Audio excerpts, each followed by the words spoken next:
Good afternoon. Can you hear me? Am I audible?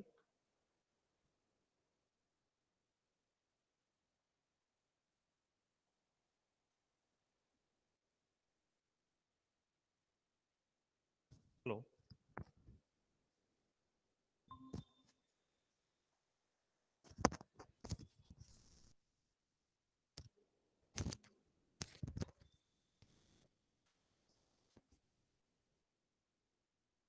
Am I audible?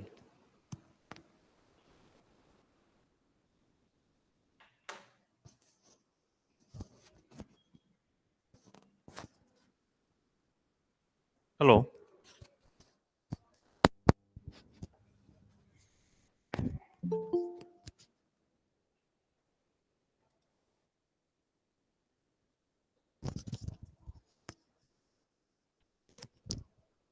Hello, Sesh.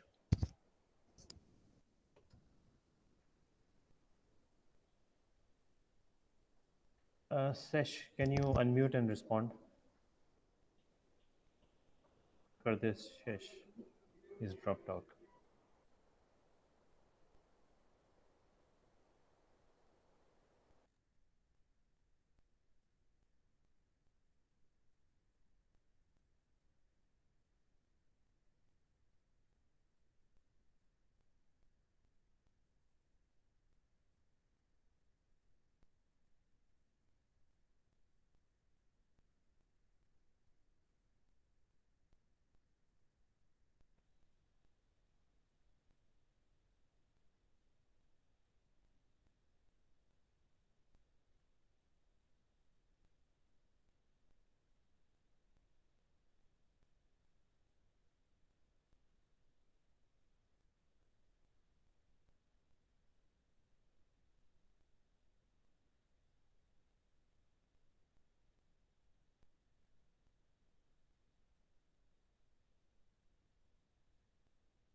Okay. I know. Yeah. Can you hear me now? Hey, good afternoon. Yes, sir. Yes, sir. Okay. Fine. That was my mistake. Okay, I have shared my screen, and before we start ahead, a couple of clarifications. One is there was some confusion on the naming convention because I was asked one query: what is the PPT that should be referred for the quiz? Okay, so now I am calling every topic with a naming convention as UX dash TX. So U is the unit number and T is the topic number. So the quiz also will follow the same convention. So if I open a quiz, where is this? Okay, maybe here. So now here, if can you read my screen? Otherwise, I'll just open this. Yes, sir. Yeah. So the quiz also will have the same convention. So when you see U1 T2 in the quiz, this means that the topic is Unit 1, Topic 2, and in the Google Classroom, it will be called by the same convention U1 T2. Okay, so that is clarification 1. Okay, some people have submitted the quiz for management structures. If, let me just open this. So if I see that 28 people have submitted this, but I have not completed this topic. So if it happens that, the reason why, this quiz became due was I deviated from the sequence. So in place of taking topic number 7, I jumped to topic number 10 because that was more important topic. And I wanted to bring it up front. So whenever this happens, do realize that you can you should wait for the completion of the topic before taking the quiz. I mean, you can always read the PPT and then you can attempt the quiz, and then the quiz is a little straightforward, is based on the lecture notes more or less. So you can do it, but then that would not be the right approach. For taking the quiz, ideally the PPT should not be required, and you should take it without referring to the PPT, and that way I would know whether the content has been digested or not. Okay, so before we go ahead, we'll again repeat the exercise that we did, and that is the keywords. Is it not working? Okay, I think.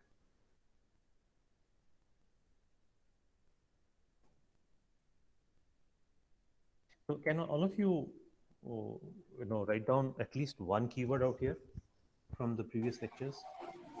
Put your name, and then after your name, in the next column, put any keyword from the previous 8 lectures. So we have 17 people in the class, so I'm expecting, at least 17 keywords. And if you want, you can put more than one. That's not an issue. And I am requesting you to do it within 2 minutes. Typing your name and one keyword cannot take more than 2 minutes. And if even those who are on the mobile can do it.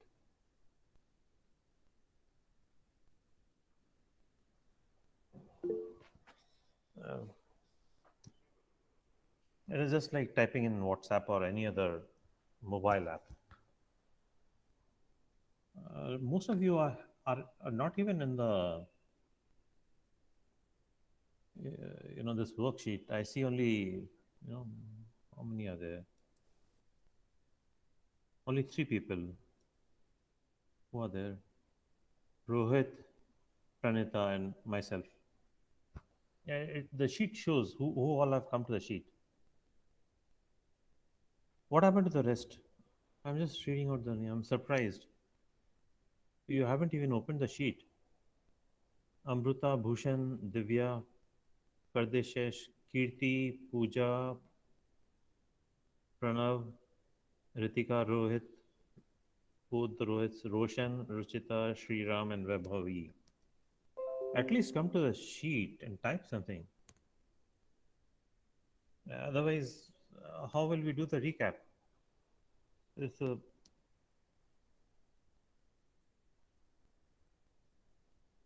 okay.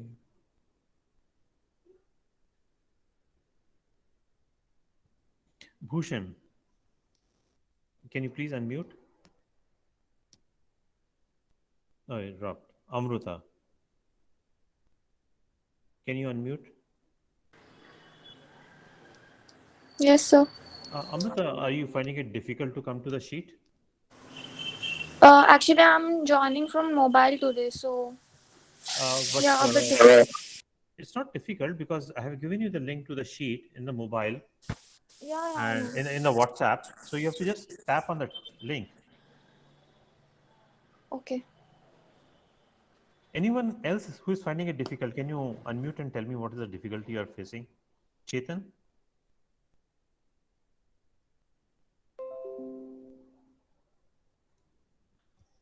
Chetan, can you unmute, please? Yes, sir. Yeah, can you come to the sheet? Are you finding it a little Coming, difficult? sir.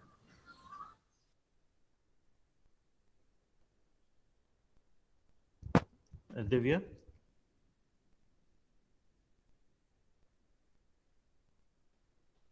Divya, Yes, sir.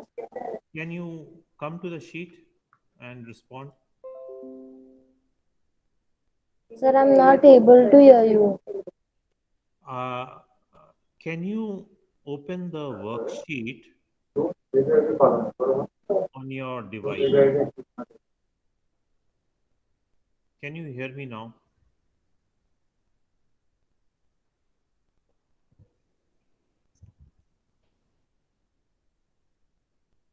Divya.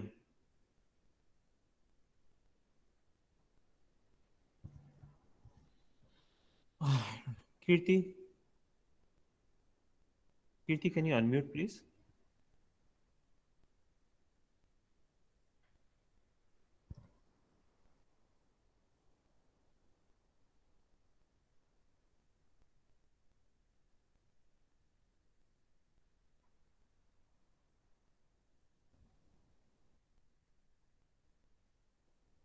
Kirti, are you there?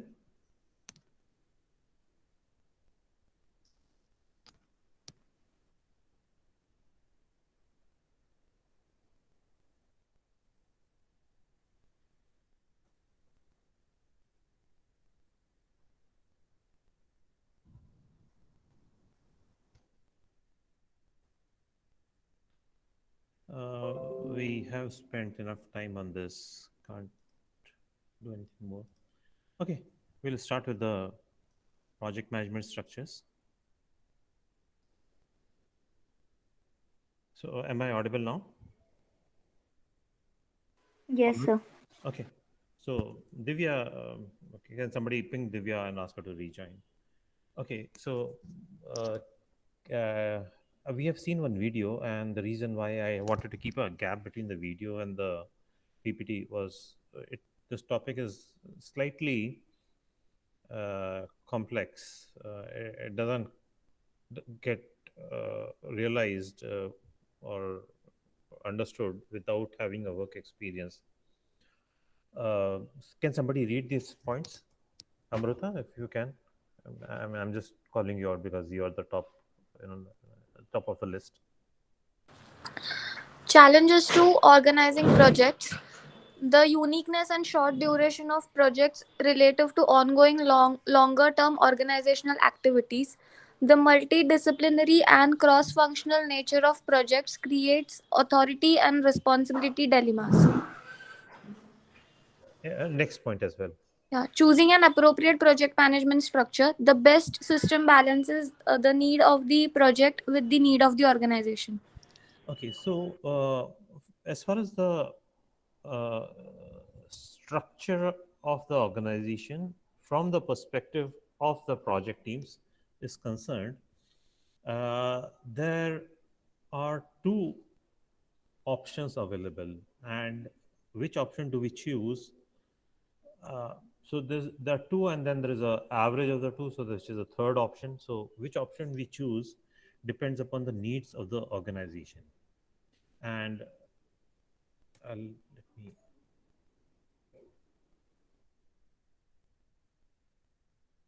And before we go ahead with reading slide, and we have already seen that the structure can be projectized or functional, and the average, if we take the middle path, then it becomes a matrix.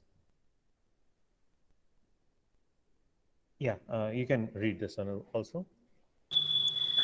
Significance of organizational structures in PM. Organizational structures have direct influence over the project. Organization Organizational structure determine the procedure that the project manager must follow and the amount of authority the project manager, 1 second, I'll move this. yeah, Yeah. possesses. Okay. Nothing much in the slide. So go to the next one.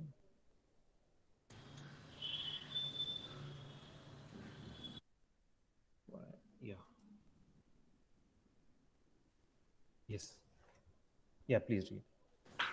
Project management structure, functional organization, organizing project, functional organization. Different segment of the project are delegated to the respective functional units. Coordination is maintained through normal management channels used when the interest of one functional area dominates the project, or one functional area has a dominant interest in the project's success. Okay. So example of functional is any uh, department. It could be accounting, it could be sales, it could be supply chain, it could be manufacturing, it could be HR. So the different functions within the organization. So when it is a functional organization, the entire project team is uh, part of the functional organization. They continue to report to the functional managers. So it could be finance manager, it could be HR manager. Uh, and what does the project manager do?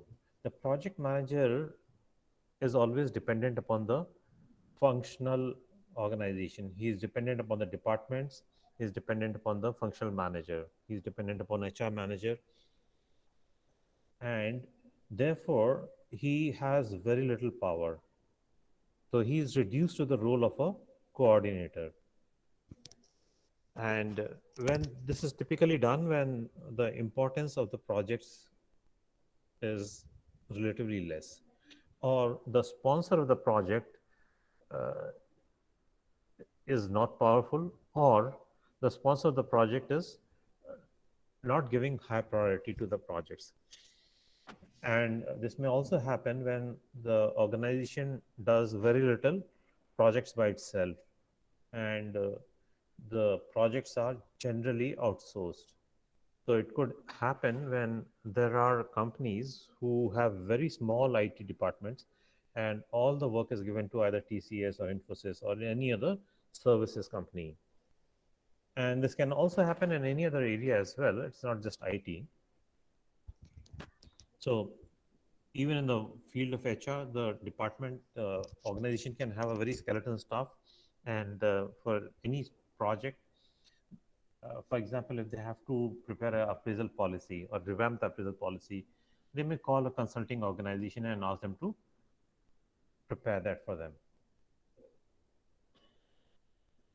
So the employees, they are more busy in the day-to-day work. They give very little time to the project.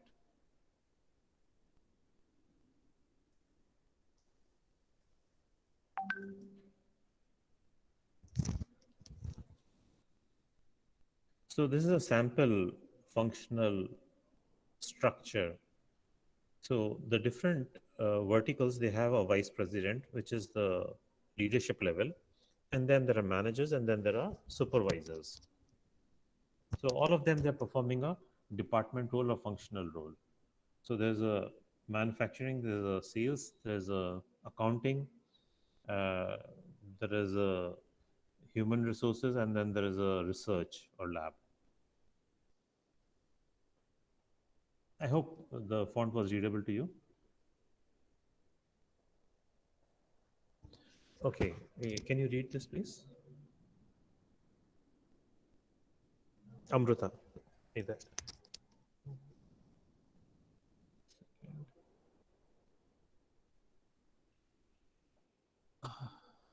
Why am I not getting the browser? Oh, okay. I think that's because.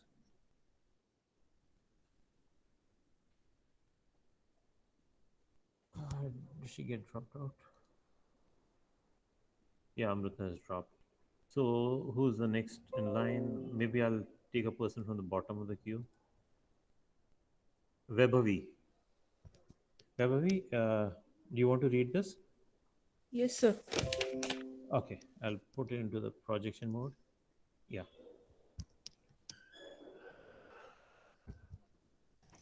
Functional organization of projects. Advantages: no structural change, flexibility, in depth expertise, easy post project transition. Disadvantages: lack of focus, poor integration, slow, lack of ownership. Okay, now these advantages and disadvantages, they are a little subjective. And every organization will have its own perspective. So this is not like Newton's laws of motion or Einstein's theory of relativity that it will, it is one and the same for everyone. It's different things for different people. Some may find it, may see different advantages. So, and though from perspective of the university exam, probably you should know a few points. Though had there been work experience, you could have identified more advantages, disadvantages. But I'll explain these and see if you can imbibe these. No structural change. Now, why there is no structural changes? Because the all the employees, they continue to work in the same department. They do not get realigned as per the project. They will have the same manager, they will have the same job role, they will have the same hierarchy, because they are giving very little time to the projects. So their existing manager continues to supervise them. Okay. Then when we say flexibility, now this is where the interpretation comes into picture. It can be flexible for some and may not be flexible. Uh, uh, and in-depth expertise. Again, expertise or expertise, it depends upon the number of years and the caliber of the person and the qualifications of the person. So it may not always depend upon whether he's aligned to the department or not. So therefore, uh, there is little, a huge amount of subjectivity in these things. Try to uh, recollect, remember the most important. Why it says easy post project transition? Because uh, ultimately the projects have to be deployed in across the departments, one or more. And uh, when the employees are full time within the department, they would be providing more time to their departments and absorbing the project implementations. Whereas if they were in the project team, then the loyalty would have been a little different. Uh,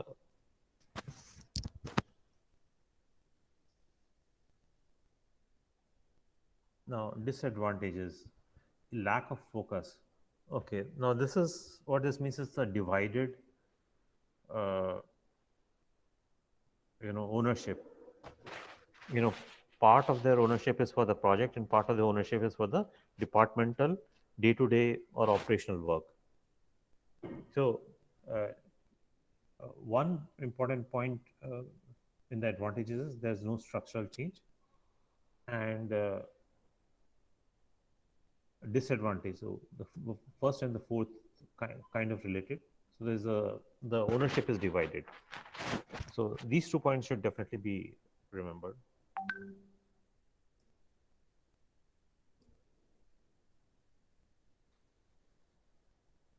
Can you read this, Vaibhavi?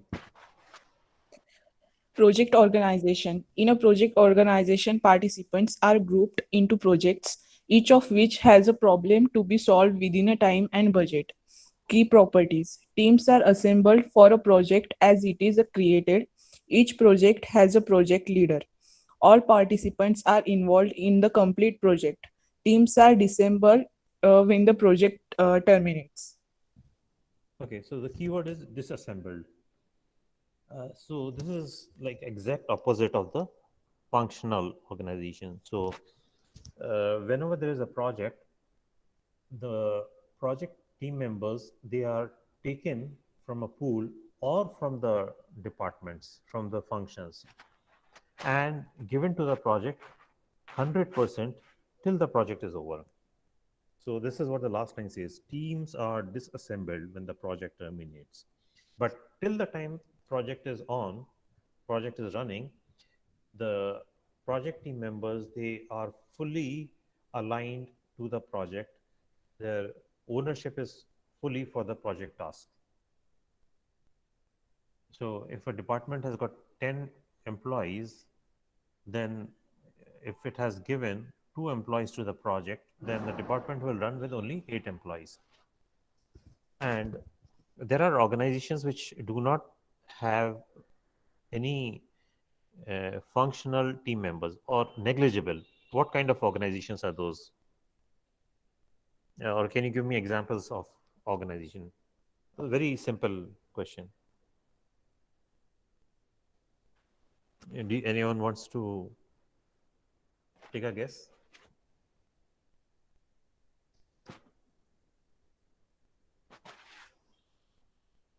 Sir, can you repeat? What kind of organizations are fully projectized? Uh, they don't have any, or many employees in functions or departments. All employees, they belong to some project or the other.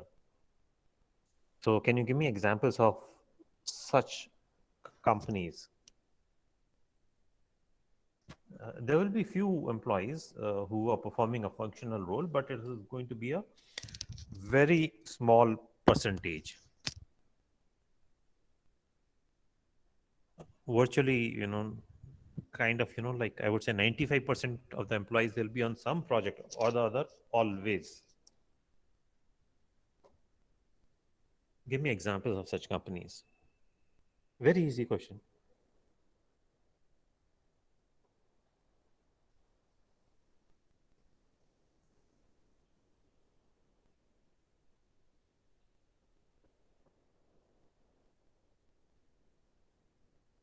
I can give you a hint. This company had, I'm just talking about one company. This company had the largest market capitalization for quite some time, and even now it is among the top 5. Market capitalization is a finance term. What is the total value of the shares of the company?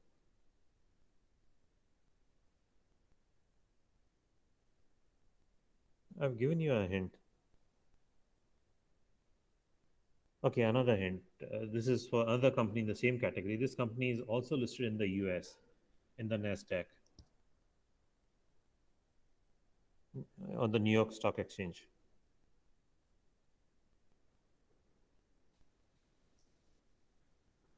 Okay, another hint. So, the founder of this company has declared his wealth to be given to charity after his demise or passing away. Most of his wealth, maybe like 50%. Something like what Warren Buffett and Bill Gates have done. Okay, how many hints do you want?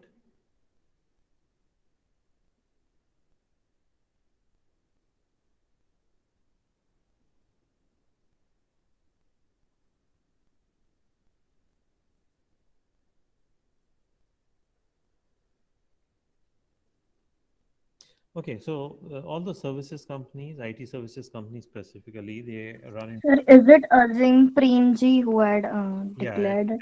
yeah. There's Ajim Premji. So companies are like TCS, Infosys, Cognizant, Wipro, all services delivering, delivery companies. They are in project mode. All consulting companies like Accenture is no more, but the other companies are still left, like Deloitte and Touche. They have their consulting wing, so they keep executing projects. And then there are smaller consulting companies, niche companies in different areas, and then there are small IT services companies. So they are all project companies, and companies which are fully focused in one function, they will have very little projects except for their labs. So can you give me examples of companies which are, by default largely functional?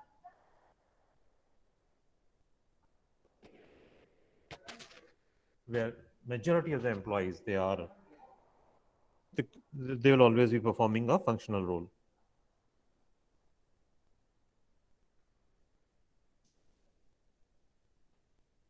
Functional role is a day-to-day role. It's a persistent role. There's no begin and the end.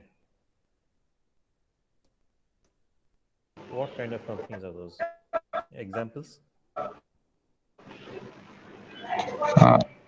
so newspaper No, your voice is breaking.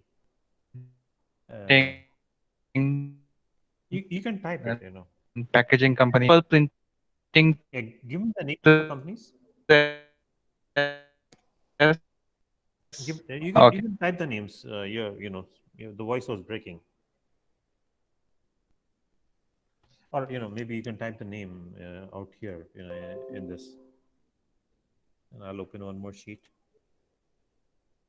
There'll be hundreds of such companies where maybe 90% of the employees, they're always in a functional role. You want to type it here? It's very easy.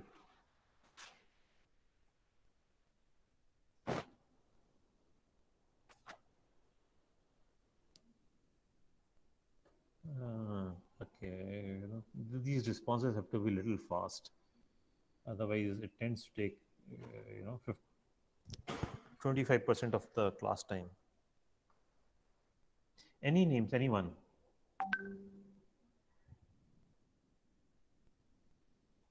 No?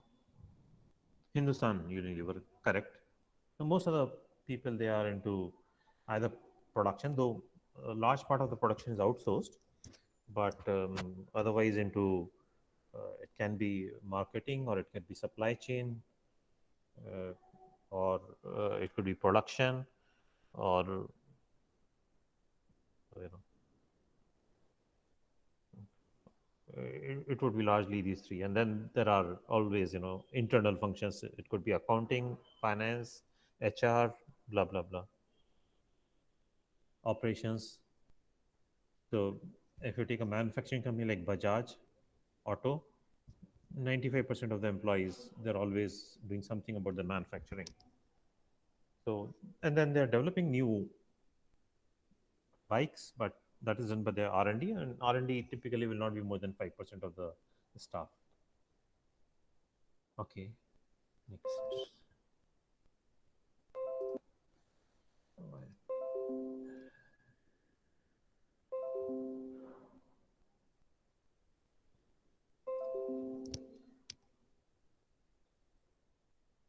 Okay, resume slideshow. So one more thing, one second. Whenever you use my PowerPoint, realize that there's a custom animation. So if you are doing it in a slideshow mode, so most of the points, they will appear after a mouse click or a space bar. Can somebody read this? Somebody who has a good signal, who is there from the bottom. Siddhi. Siddhi, can you read?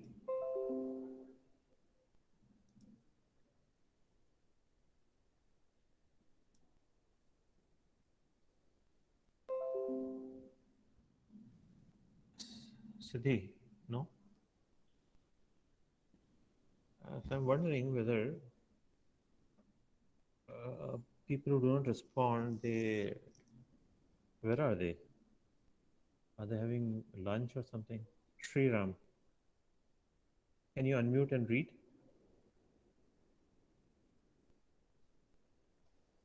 Okay.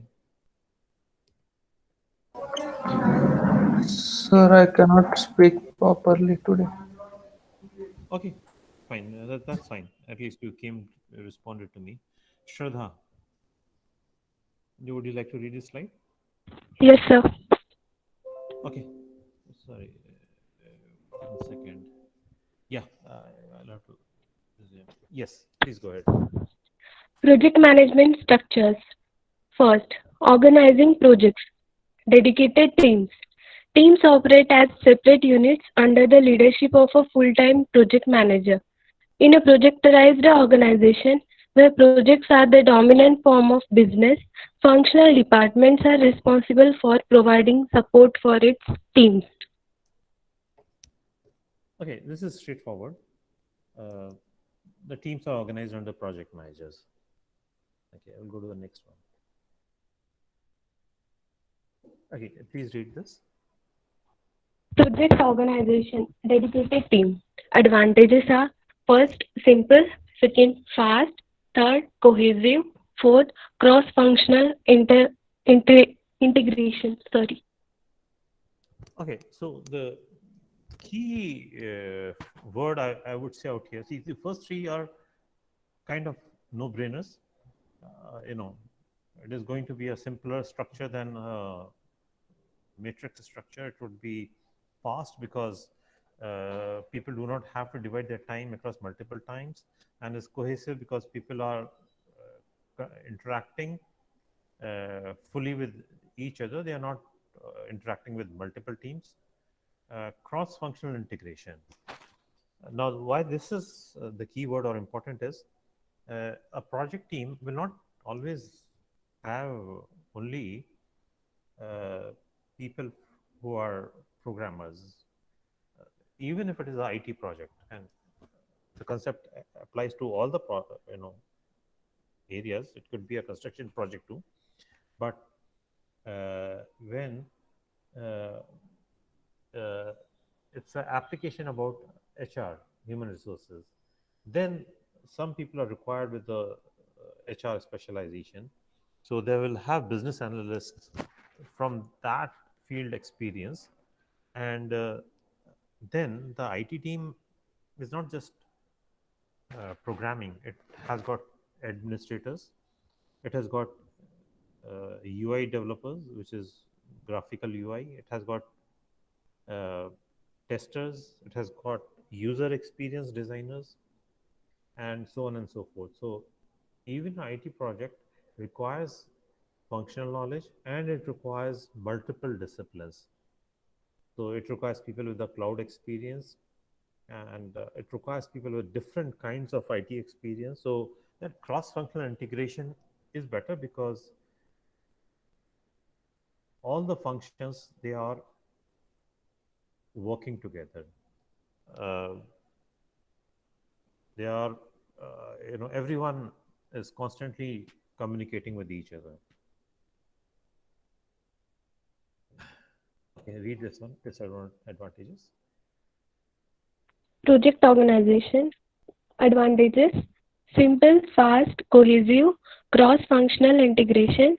And disadvantages are expensive, internal strife, limited technological expertise, and difficult post-project transition. Okay. Uh, some of these points can be subjective. It can vary from situation to situation. Sometimes it can be expensive. Sometimes it can be cheaper as well. Uh,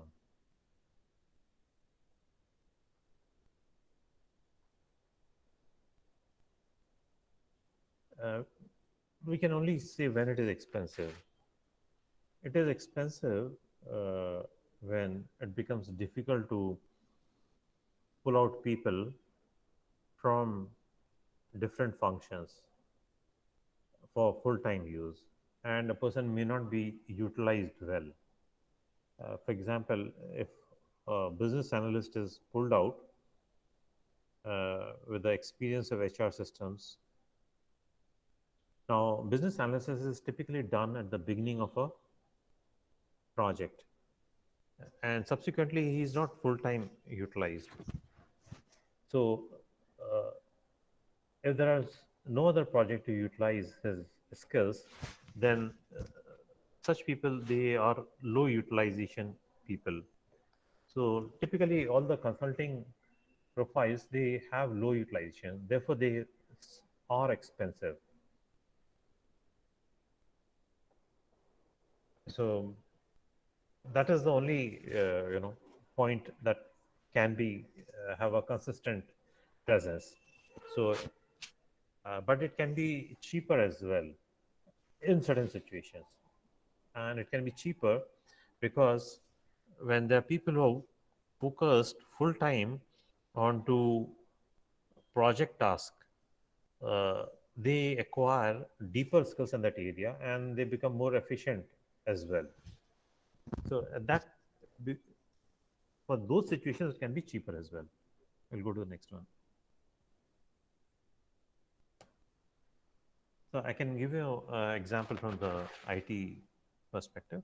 So if a IT team of a company is largely involved into support, they would not have experience of programming and they will not be up to date on programming because they don't spend that much time on programming. They're spending more time on the support.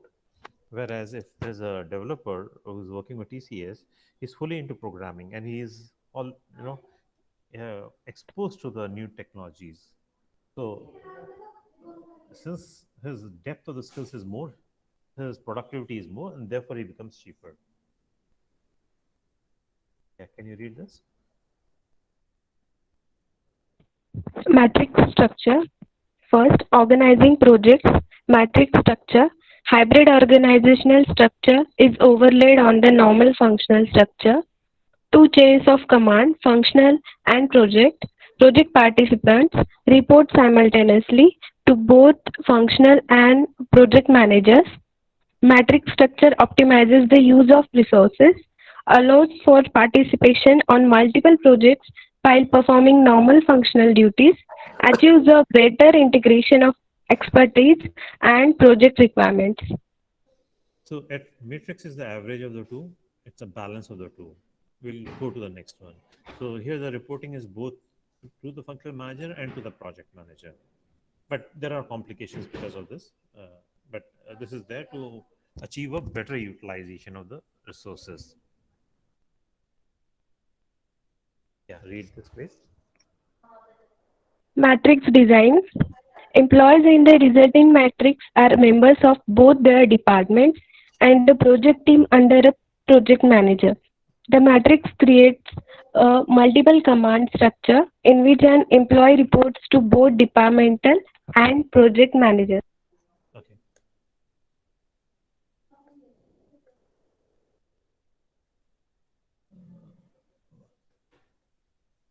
Yes, please read this.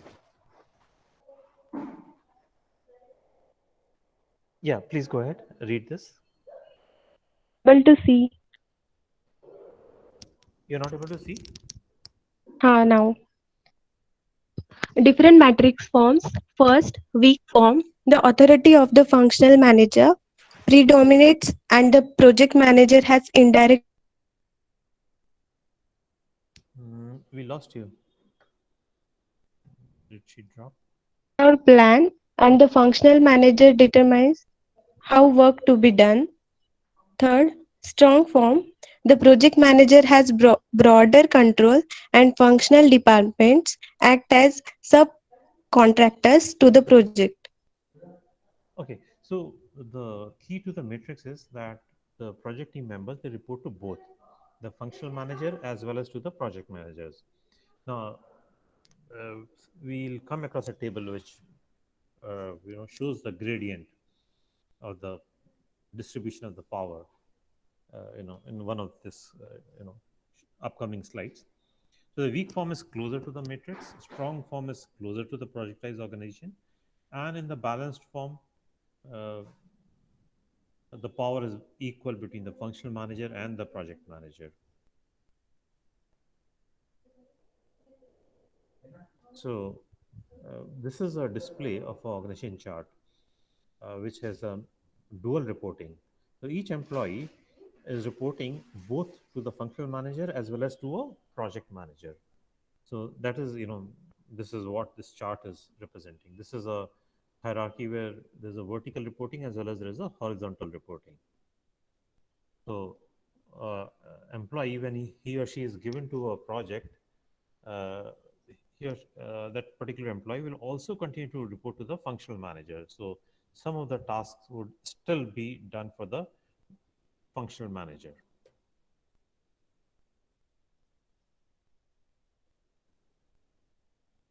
Okay, can you read this? Matrix design advantages. First, enhances organizational flexibility. Second, involvement creates high motivation and increased organizational commitment. Third, team members have the opportunity to learn new skills. Fourth, provides an efficient way for the organization to use its human resources. Fifth, team members serve as bridges to their departments. Okay, now some of these advantages are there. Uh, in the quite a little obvious as well, but I'll probably need to illustrate with some examples. So what is meant by organizational flexibility? So the flexibility can be in multiple ways, and one is that I hope you can hear me, right? Because there was just a beep for a power transition here. Yes, sir. Okay. Um, the departments are not completely deprived of the resources. If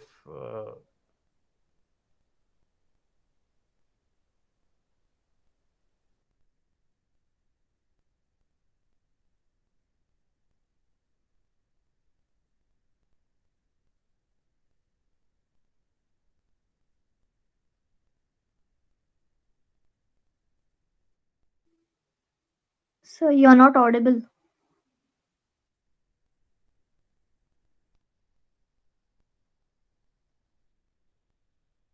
you know familiar with a specific uh, uh, account structure, or he or she may be the one who is authorized to create a new customer account in the system.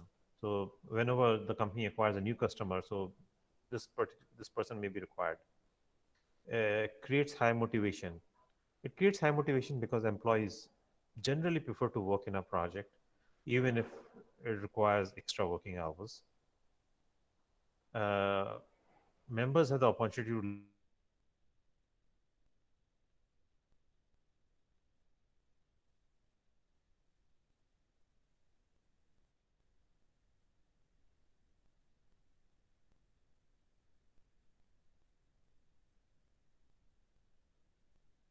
project team members, it goes up.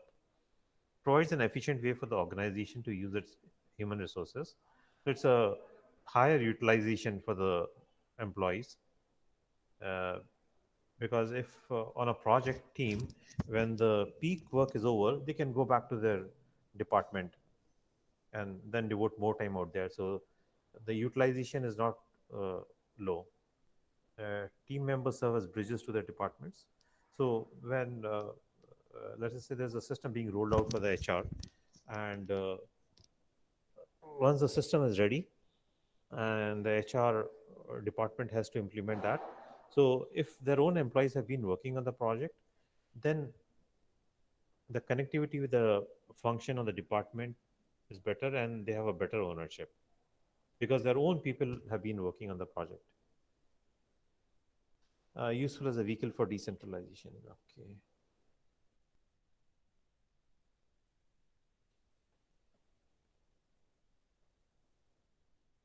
Can you read this? Matrix design disadvantages. First, employees are uncertain about reporting relationships. Second, managers may view design as an anarchy in which they have unlimited freedom. Third, the dynamics of group behavior may lead to slower decision making, one person domination, compromised decisions, or a loss of focus. Okay, so the first one is the most important point. Uncertainty about the reporting relationships. What might happen is a person may do a good job on the project, but the functional manager may not be aware of that, and so the employees tend to lose. Uh, they don't know where they have to put in their loyalty. Uh, Generally, whenever a project is over, the feedback by the project manager goes to the functional manager, but still, dual reporting is always a confusion. More time may be required for coordinating task activities. That is obvious.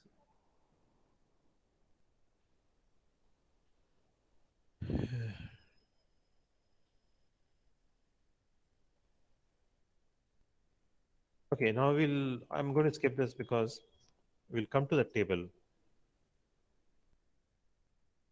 Okay. So there you'll find this table or a similar table on the net. You can do a Google. So here on one side they have given the structure and the other side they have given the attributes. So in a functional, we will take couple of points out here, not all the points. So authority of the project manager.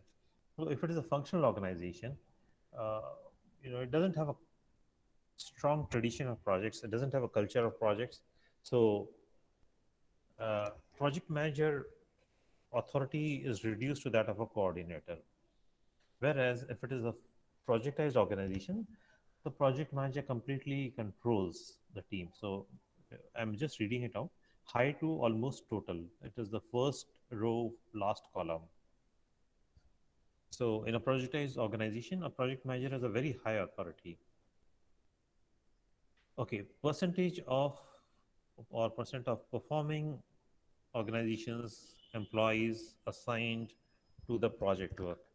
So in a functional organization, there are very few full-time project team members, and it gradually increases. And in a projectized organization, it is somewhere between 85 to 100%. And this we have seen in the examples, TCS, Infosys. Almost everyone is a project team member. Who controls the project budget? Okay, so in case of functional, okay, functional manager is there as a placeholder, but it could be anyone in the hierarchy, functional manager or above him, who could be controlling the project budget.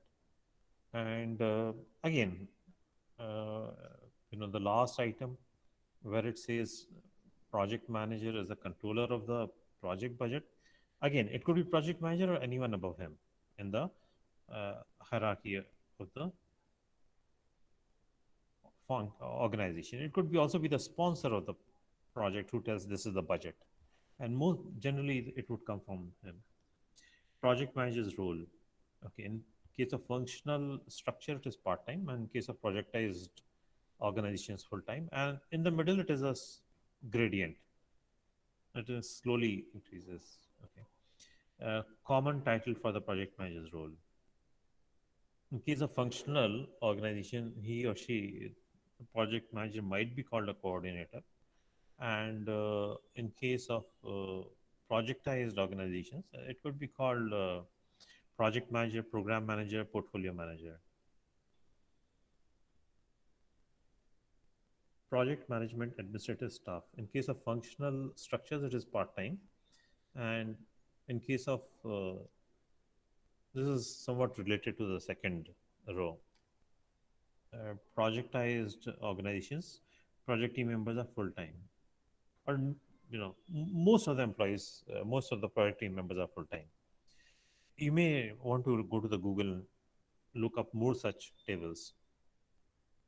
And this table is pretty important. If there are questions, it might refer this table.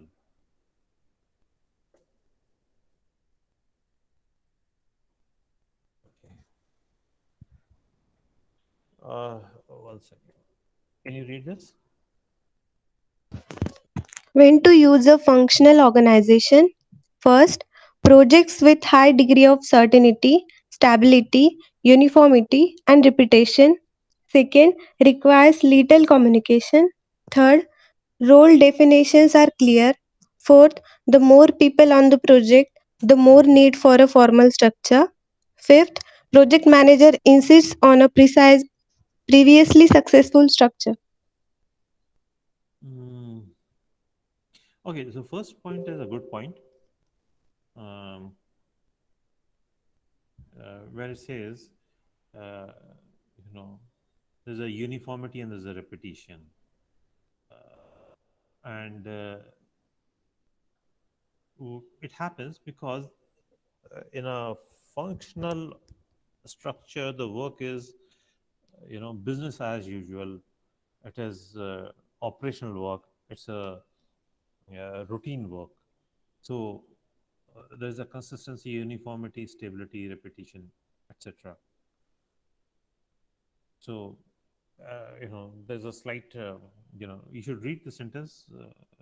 Replace the word projects with work. So I would read this as work with high degree of certainty, stability, uniformity, repetition. Second point, I would say, so now, there'll be some points out here where I would be contradicting myself. And the reason is, at the time of preparing the content, I've taken it from books and online stuff. But, that time I'm not, doing a censorship of each and every word. But during the lectures, I'll tell you, which are more important. So the first point is more important. Second point, I would not say it's as important because communication is something which can never be neglected. It can be more important, but we can't say that there is little communication in a functional organization, or there's a little need. Communication is very important. Role definitions are clear. Role, again, not so important because role definitions have to be clear in a projectized organization too.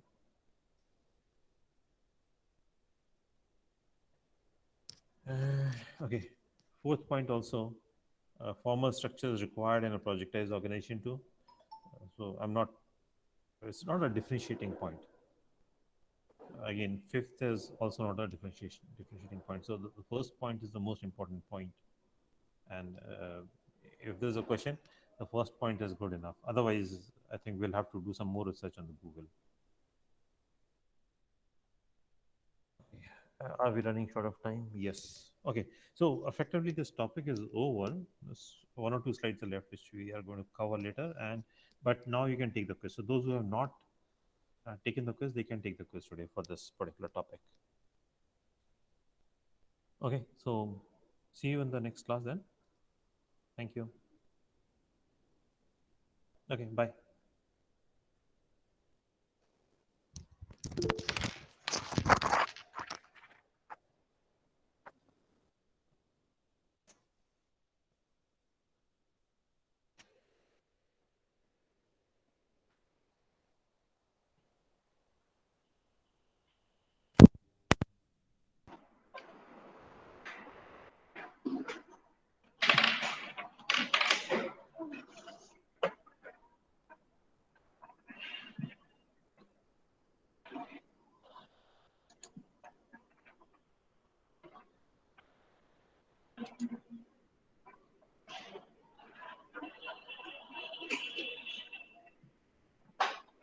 Divya?